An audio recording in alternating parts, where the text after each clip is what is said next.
Welcome back. It's Timo Paint Show, and today I'm going to give you guys a secret pro tip on how to get perfectly painted white trim every single time.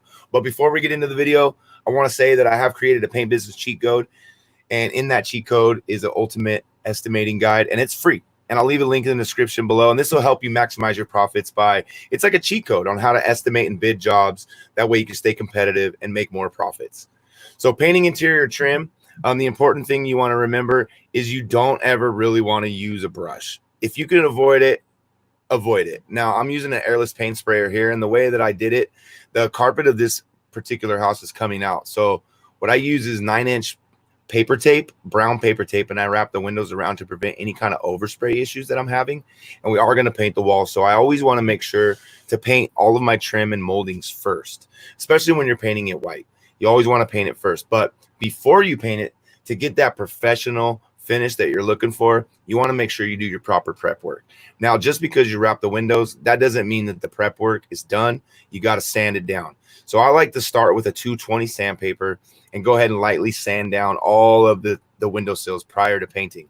Once you've done that, you want to make sure that you dust off all of the sanding particles that you just did and make sure you have a nice clean surface.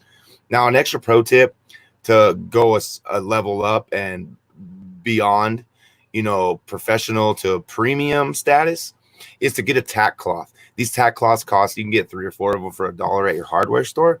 And this is a sticky cloth that'll pull up all the dust because you don't want any dust particles. They're going to raise up so high and you'll see it, and then you'll have a rough surface.